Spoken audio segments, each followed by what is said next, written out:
નમસ્કાર દર્શક મિત્રો, નવજીવન ન્યૂઝમાં આપનું સ્વાગત છે. હું છું ફૈઝાન. બોટાદના હળદર ગામમાં થોડાક દિવસ પહેલા જે સ્થિતિનું નિર્માણ થયું હતું, જેમાં આમ આદમી પાર્ટીના નેતા પ્રવીણ રામ અને રાજુ કરપડા દ્વારા ખેડૂતોની જે લડાઈ હતી તે મામલે તેઓ આવાસ બન્યા ને જે ખેડૂત મહાપંચાયત હળદર ગામમાં યોજવામાં આવી હતી, પણ આ મહાપંચાયતને મંજૂરી ન હોવાથી પથ્થરમારો થયો અને બાદમાં પોલીસે લાઠીચાર્જ કર્યો. આમાં 85 જેટલા લોકો સામે હત્યાના પ્રયાસનો ગુનો નોંધાયો હતો અને આમાં આપ નેતા રાજુ કરપડા અને પ્રવીણ રામની પોલીસે અમદાવાદ ખાતેથી ધરપકડ પણ કરી હતી. ત્યારે આપણી સાથે આમ આદમી પાર્ટીના લીગલ કમિટીના ચેરમેન પ્રણવ ઠક્કર જોડાઈ ચૂક્યા છે, જેઓ હળદરમાં જે ઘટનાક્રમ બન્યો છે તેને લઈને લડત ચલાવી રહ્યા છે. બોટાદમાં પણ તેઓ પહોંચ્યા હતા. ત્યારે આપણે આખો પ્રકરણ તેમનાથી સમજવાનું છે કે શું દલીલો કોર્ટમાં તેમના દ્વારા કરવામાં આવી, શું પક્ષ છે આમ આદમી પાર્ટીનો આ મામલે, તમામ બાબતે. પહેલા તો પ્રણવભાઈ, નવજીવન ન્યૂઝમાં આપનું સ્વાગત છે અને નવા વર્ષની આપને ખૂબ ખૂબ શુભેચ્છાઓ. જય કિસાન. આપ સૌને પણ નવા વર્ષની શુભકામના. પ્રણવભાઈ, સૌપ્રથમ મારો સવાલ છે, બોટાદના હળદરમાં જે ઘટનાક્રમ બન્યો, જે રીતે એક ખેડૂત મહાપંચાયત યોજાય છે, પોલીસનું કહેવું છે કે આમાં કોઈ મંજૂરી છે તે લેવામાં નહોતી આવી ને ત્યારબાદ જે ઘર્ષણની સ્થિતિ બની, પથ્થરમારો થયો અને બાદમાં પોલીસે લાઠીચાર્જ કર્યો અને કેટલાક ખેડૂતો હજી જેલમાં છે. તો પહેલા તો આ ઘટનાને આપ કઈ રીતે જુઓ છો? જે રીતે એક્શન ત્યાં હળદર ગામમાં લેવાયું, તેમાં ઘણા બધા નિર્દોષ લોકોને પણ જેલમાં રાખવામાં આવ્યા હોય તેવી વાત અને આરોપો લાગી રહ્યા છે. પહેલા તો છે ને, ગુજરાતની અંદર ભારતીય જનતા પાર્ટીએ 30 વર્ષની અંદર એવી પોલીસ બનાવી છે, એવો કાયદો બનાવેલો છે કે જે કડદા પ્રથા છે, હવે ગુજરાતની અંદર કડદા પ્રથા છે એની ડેફિનેશન દેવાની જરૂર નથી. હવે લોકોને ખબર પડી ગઈ છે કડદો એટલે શું હોય. છતાં પણ કડદો એટલે એક જાતનું ચીટિંગ છે, જે માર્કેટિંગ યાર્ડના બંધારણ મુજબ જે જગ્યાએ માર્કેટિંગ યાર્ડમાં હરાજી થાય, જે ભાવે હરાજી થાય એ ભાવથી અને એ જ જગ્યાએથી વેપારીઓએ માલ ઉઠાવવાનો હોય છે. હવે જો એ જગ્યાએથી માલ ના ઉઠાવે અથવા તો જે ભાવ નક્કી થયો એ ભાવ ના આપે, બરાબર, તો એને કડદો કહેવાય. ઓછા એટલે ઓછા રૂપિયા આપે એને કડદો કહેવાય. પણ તમે વિચાર કરો કે અત્યારના જમાના પ્રમાણે હવે કાયદાનું પાલન કરાવવું હોય, એટલે એકચ્યુઅલી તો આજે કાયદો છે એનું પાલન નહોતું થતું, એના માટે ખેડૂતો લડતા હતા. કાયદાનું પાલન કરાવવું હોય તો પણ લોકોએ આંદોલન કરવા પડે છે. આ 30 વર્ષની અંદર ભારતીય જનતા પાર્ટીએ ભાજપે આ ગુજરાતની હાલત આટલી ખરાબ કરી નાખી છે. તમે જુઓ કે મહાપંચાયતનું જે કંઈ પ્રોગ્રામ કરવામાં આવ્યો હતો એ બોટાદ ગામે હતો, પણ એના આગલા દિવસે રાજુભાઈ કરપડાને ખેડૂત દ્વારા બોલાવવામાં આવ્યા, સમાચાર દેવામાં આવ્યા કે ભાઈ આવી રીતે અમારી સાથે આવો અન્યાય થાય છે અને તમે આવો અને આનું પ્રોબ્લેમનું સોલ્યુશન અમને આપો. બિલકુલ. રાજુભાઈ કરપડા ત્યાં જાય છે. 15 થી 17,000 ખેડૂતો હોય છે ત્યાં. ચેરમેન આવે છે, એમની સાથે ડિસ્કશન થાય છે, એ આશ્વાસન આપે છે, પણ લેખિતમાં આપતા નથી. એટલે રાજુભાઈ કરપડા અને ખેડૂત આગેવાનો એવું કહે છે કે અમને આ વસ્તુ લેખિતમાં આપો. જ્યાં સુધી લેખિતમાં નહીં આપો ત્યાં સુધી અમે આ આંદોલન ચાલુ રાખશું. બિલકુલ. પછી એમને અડધી રાતે રાજુભાઈને એમને બધાને ઉઠાવીને લઈ ગયા. પછી બીજે દિવસે નહીં ત્રીજે દિવસે મહાપંચાયતનું એલાન થયું. અને તમે જો ગુજરાતની અંદર જો ભારતીય જનતા પાર્ટીએ અડધી રાત્રે જો કોઈ પણ પ્રોગ્રામ કરવો હોય તો એમને કોઈ પોલીસ પરમિશનની જરૂર નથી. પણ જો ગાંધીનગર હોય કે ગુજરાતના કોઈ પણ ખૂણામાં હોય કે બોટાદમાં હોય, તમે જો કે ટેટની પરીક્ષા પેપર ફૂટે તો આ છોકરાઓ આંદોલન કરે તો પરમિશન નથી એમ કરીને છોકરાઓને લાઠીચાર્જ કરવામાં આવે છે, મારવામાં આવે છે, જેલ ભેગા કરવામાં આવે છે. સેમ વસ્તુ શિક્ષકોનું આંદોલન છે, સેમ વસ્તુ આ ઓપીએસ આંદોલન છે, ઓલ્ડ પેન્શન સ્કીમનું છે, જે માજી જે સૈનિકો છે એનું આંદોલન છે. કોઈ પણ જગ્યાએ તમને પરમિશન આપવામાં નથી. પણ જો ભાજપે જો કંઈ પણ કરવાનું હોય, રેલી કાઢવાની હોય કે બીજું કંઈ પણ કામ કરવાનું હોય, તો એમને કોઈ કરતા કોઈ કાયદો કાનૂન લાગુ નથી પડતો અને એમને પરમિશન લેવાની પણ જરૂર નથી પડતી. પણ આ તો અવાજ દબાવવા માટે તમને પરમિશન નથી આપતા, અને પરમિશન નથી આપતા અને પાછળથી એવું કહે છે પરમિશન લીધી નથી. હવે અવારનવાર પરમિશન માટે અરજી કરીએ છીએ અને પછી આપતા છે નહીં. બીજું કે જે બોટાદમાં થયું એ બોટાદની અંદર હતું, બરાબર. છતાં પણ ખેડૂત આગેવાનો અને રાજુભાઈ અને પ્રવીણ રામ એ બધા એવું નક્કી કર્યું કે ભાઈ આપણે બોટાદની અંદર જવા નથી દેતા. તો એ હળદળ ગામે નીકળ્યા ત્યારે ખેડૂતો બધા અહીંયા ભેગા થયા હતા અને ખેડૂતો એવું કીધું ભાઈ અમને બોટાદ ગામમાં નથી જવા દેતા, પોલીસ અહીંયા ઊભી છે.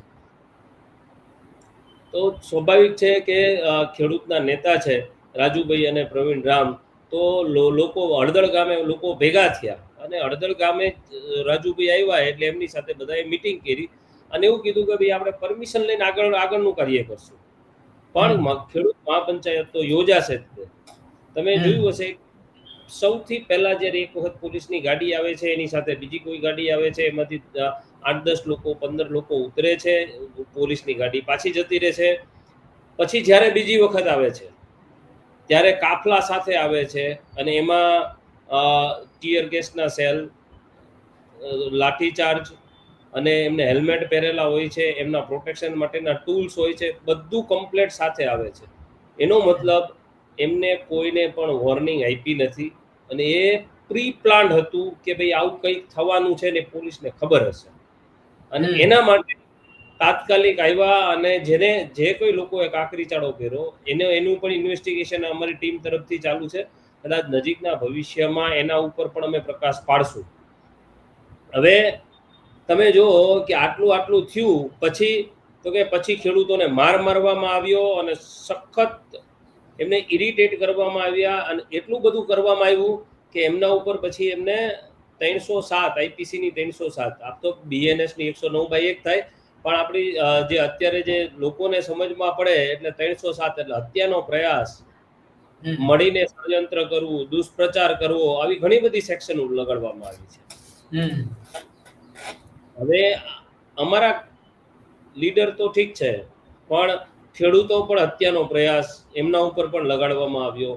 ખેડૂતોને અને એમના અંદર ઘરમાં ઘૂસીને લોકોને મારવામાં આવ્યો, નાની દીકરીઓને પણ માર્યા છે, એવા વિડીયો પણ અમે જોઈએ છીએ. એટલે તમે વિચાર કરો કે આ ગુજરાતની પોલીસ છે,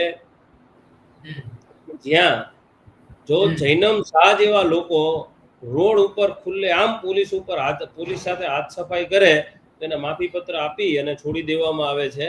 અને બીજી બાજુ એ પોલીસ છે કે ખેડૂતો બિચારા કાયદાનું પાલન કરાવવા માટે પણ લડતા હોય તો એના ઉપર લાઠીચાર્જ કરવામાં આવે છે. આના પછી જેના ઉપર લાઠીચાર્જ થયો, ઘણા બધા લોકોને માર્યા, 300 થી 350 લોકોને એમને ડિટેન કર્યા. પછી એટલા બધા લોકોને માર્યા હતા કે જેમાં 14 લોકોને અમને સમાચાર મળ્યા છે સુધી 14 લોકોના હાથને એવું ભાંગી ગયું છે અને જેના હાથ પગ ને બધા ભાંગી ગયા છે એ બધાને છોડી દેવામાં આવ્યા અને એવું કહેવામાં આવ્યું કે જો બહાર જઈને તમે કોઈને કીધું છે અથવા તો કમ્પ્લેન કરી છે તો તમારા વિરુદ્ધ 307 દાખલ કરવામાં આવશે. એમને 18 લોકોના રિમાન્ડ માંગ્યા હતા, 85 લોકોનો ઉપર એફઆઈઆર કરી છે અને હજી એક પછી એક અમારા નેતાઓને જેમ કે પિયુષ પરમારની ધરપકડ કરી, તો એક પછી એક લોકોને આઈડેન્ટિફાઈડ કરી અને એમને ધરપકડ કરી રહ્યા છે. જ્યુડિશિયલ કોર્ટમાં એમને 18 લોકોના રિમાન્ડ માંગ્યા હતા. એ 18 લોકોના રિમાન્ડ ગ્રાન્ટ થયા, 6 દિવસના આપ્યા હતા. રાજુભાઈ, પ્રવીણભાઈ ને પિયુષભાઈ પરમાર પોતે જાતે એરેસ્ટ થયા, ત્યારે પણ તમે જોયું હશે કે જે બીએનએસએસ છે, બરાબર, એનું કોઈ પાલન કરવામાં નથી આવ્યું. જ્યુડિશિયરી નોર્મલી તમારું જે લોકલ પોલીસ સ્ટેશન હોય એના થકી તમારે લોકલ જ્યુડિશિયલ મેજિસ્ટ્રેટ પાસે લઈ જવામાં આવે અને મેડિકલ કરાવવામાં આવે અને પછી બોટાદ પોલીસ એને લઈ જઈ શકે. એરેસ્ટ મેમો પણ અમને નથી આપ્યો.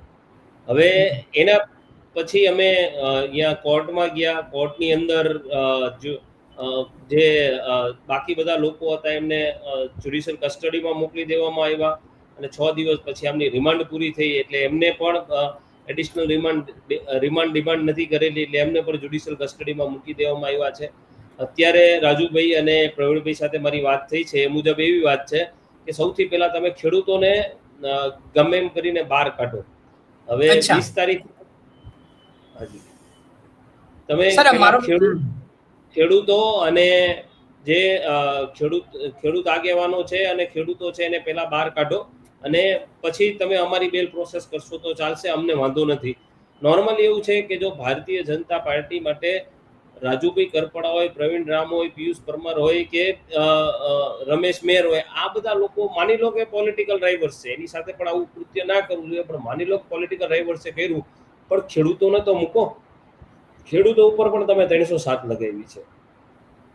અને હવે આ જે 85 આરોપી છે તમામ ઉપર 307 લગાવવામાં આવી છે. અને અમે હવે આગળ 27 તારીખે અમે જે પેલા જે 85 ખેડૂતમાંથી જે શરૂઆતમાં જે 65 ખેડૂતોને રજૂ કર્યા હતા, એમાં 18 સિવાયના બાકીનાની અમે બેલ મૂવ કરવાના છીએ. અને 7 લોકોની જેમાં આમનો કોઈ રોલ જ નથી, એવા 7 લોકોને અમે પેલા 27 તારીખેની બેલની હિયરિંગ છે. જો ઇન્વેસ્ટિગેશન ઓફિસર એફિડેવિટ લઈને આવશે તો અમે ત્યારે હિયરિંગ કરશું.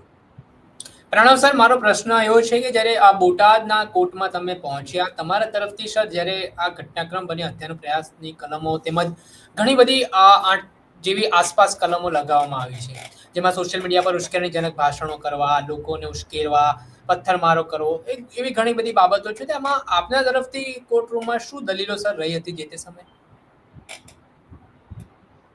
સાહેબ છે ને ટોટલ 17 સેક્શન લગાવવામાં આવેલી છે. 17 સેક્શન છે.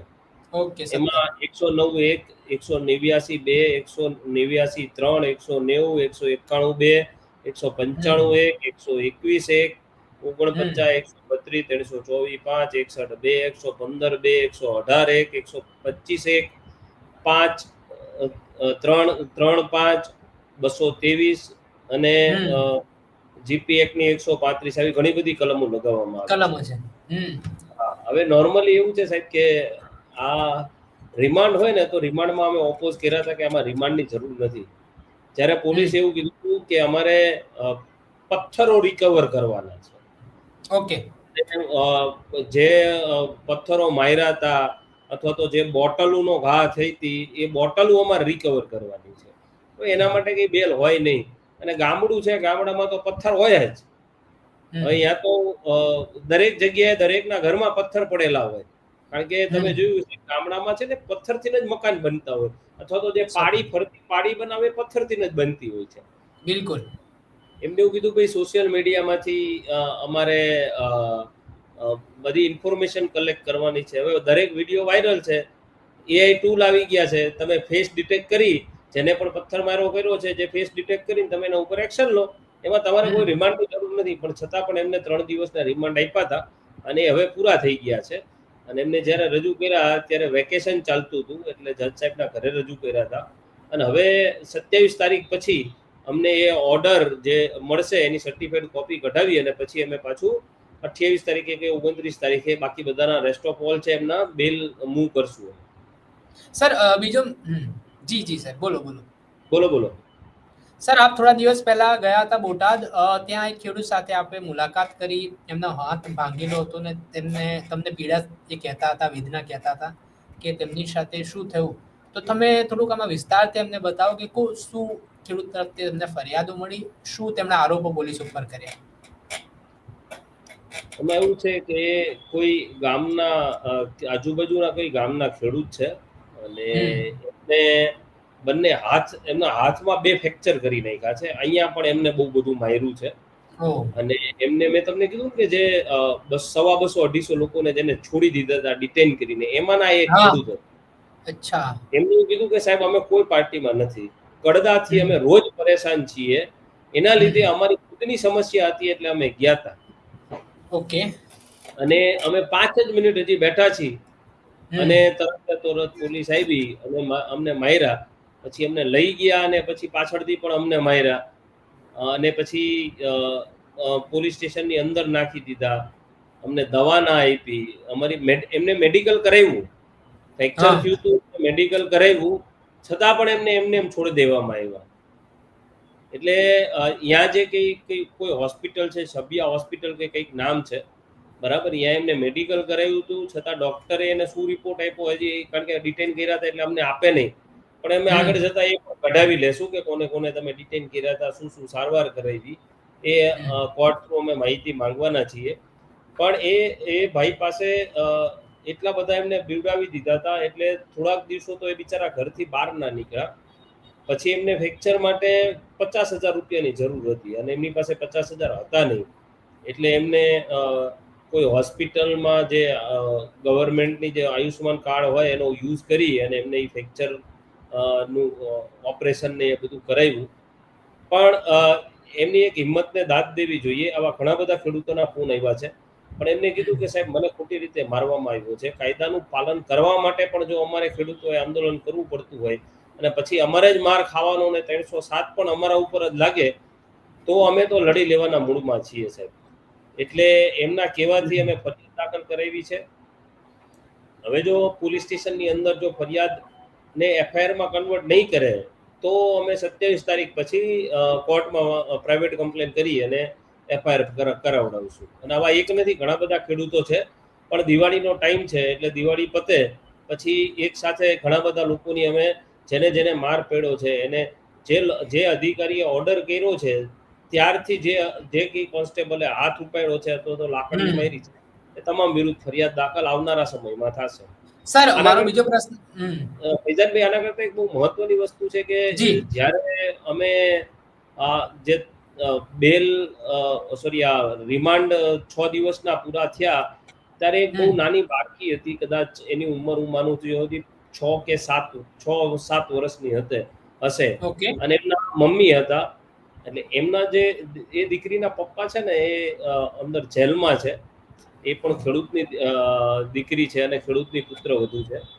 મેં એમને એવું કીધું કે બેન તમે ચિંતા ના કરો, અમે એવી ટ્રાય કરીએ છીએ કે વહેલામાં વહેલા છૂટીને આવી જાય, બરાબર.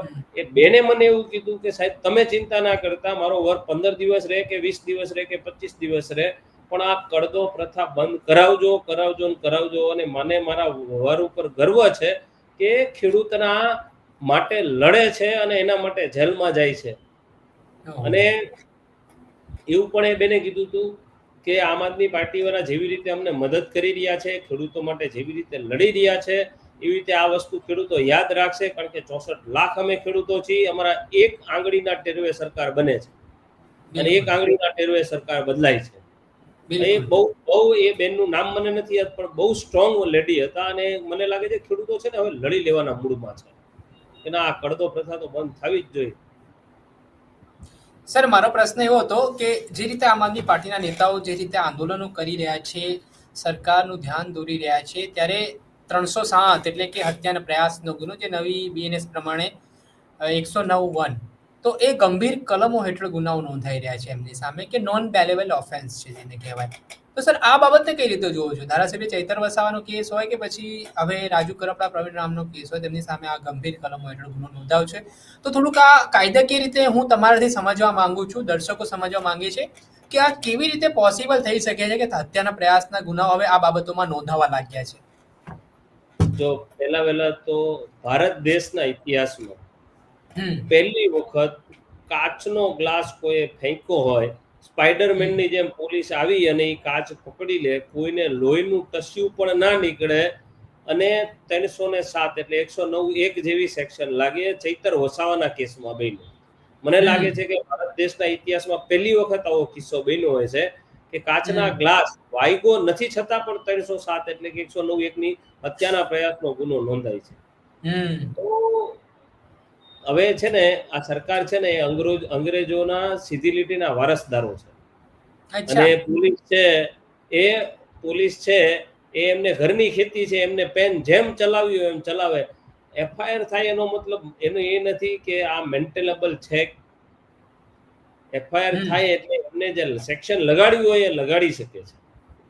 પણ આવનારા સમયમાં બતાવશે કે ચૈતર વસાવા હોય કે ગોપાલભાઈ ઇટાલિયા હોય, ઈસુદાન ગઢવી હોય કે બીજા અમારા કોઈ પણ લીડર હોય, અત્યારે રાજુભાઈ કરપડા છે, પ્રવીણ રામ છે, પિયુષ પરમાર છે કે રમેશ મેર છે, આ તમામ લોકોને આગળ આ એફઆઈઆર મેન્ટેનેબલ છે જ નહીં. આમાં કોઈ પણ જગ્યાએ આખા જેટલા 85 ખેડૂત છે એમાંથી એક વિરુદ્ધ એમની પાસે એવો વિડીયો નથી કે જે પોલીસ ઉપર મારતા હોય. એના સિવાય બીજું કે અહીંથી આ વસ્તુ અટકી નથી જવાની. હવે પછી છે ને પોલીસ વિરુદ્ધ ફરિયાદ દાખલ થવાની ચાલુ થશે. હમ પહેલાના સમયમાં પણ એવું થતું કે ભાઈ સરકારના ઈશારે કોઈ અધિકારીઓ કામ કરે હમ અને પછી જ્યારે સરકાર બદલાય અથવા તો જ્યુડિશિયલ સિસ્ટમ અંદર એક્ટિવલી પાર્ટિસિપેશન કરવાનું ચાલુ કરે ત્યારે એ જ બધા આઈએએસ આઈપીએસ છે, ઘણા બધા આઈએસ આઈપીએસ એવા છે કે જેને જેલમાં જવું પડે છે અને લાંબો સમય સુધી જેલમાં રહેવું પડે છે.